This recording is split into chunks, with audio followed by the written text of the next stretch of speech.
Amados hermanos, continuamos, si ustedes quieren, con el estudio de la palabra de Dios. Seguimos con el libro de Romanos, hoy en el capítulo 7, versículo 1.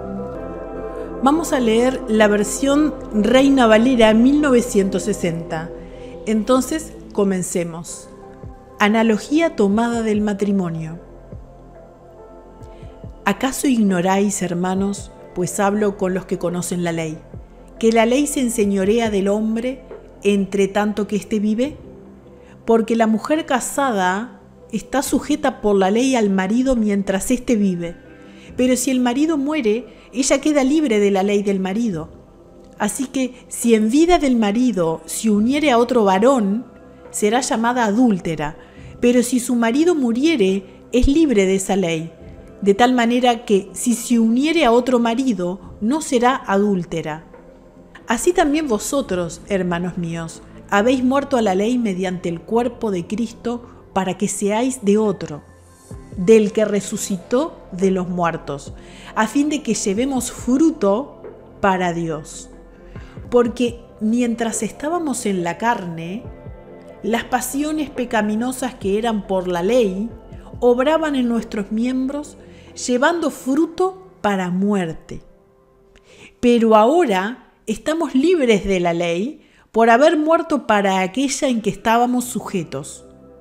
De modo que sirvamos bajo el régimen nuevo del Espíritu y no bajo el régimen viejo de la letra. El pecado que mora en mí. ¿Qué diremos pues? ¿La ley es pecado? En ninguna manera. Pero yo no conocí el pecado sino por la ley, porque tampoco conociera la codicia si la ley no dijera, no codiciarás. Mas el pecado, tomando ocasión por el mandamiento, produjo en mí toda codicia, porque sin la ley el pecado está muerto. Y yo sin la ley vivía en un tiempo, pero venido el mandamiento, el pecado revivió y yo morí. Y hallé que el mismo mandamiento que era para vida, a mí me resultó para muerte, porque el pecado, tomando ocasión por el mandamiento, me engañó y por él me mató. De manera que la ley a la verdad es santa y el mandamiento santo, justo y bueno. Luego, ¿lo que es bueno vino a ser muerte para mí? En ninguna manera, sino que el pecado, para mostrarse pecado, produjo en mí la muerte por medio de lo que es bueno, a fin de que por el mandamiento el pecado llegase a ser sobremanera pecaminoso.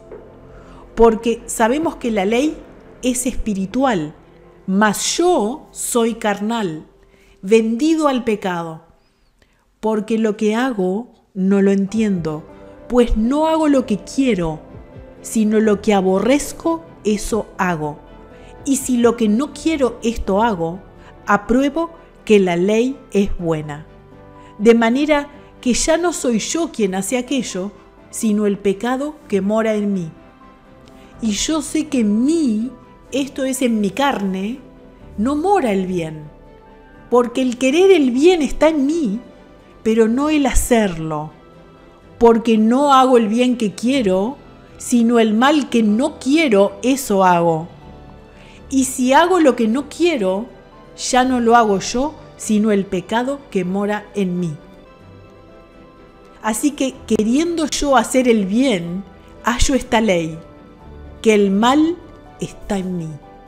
Porque según el hombre interior, me deleito en la ley de Dios, pero veo otra ley en mis miembros, que se rebela contra la ley de mi mente y que me lleva cautivo a la ley del pecado que está en mis miembros. Miserable de mí, ¿quién me librará de este cuerpo de muerte? Gracias doy a Dios por Jesucristo, Señor nuestro. Así que yo mismo con la mente sirvo a la ley de Dios, mas con la carne a la ley del pecado.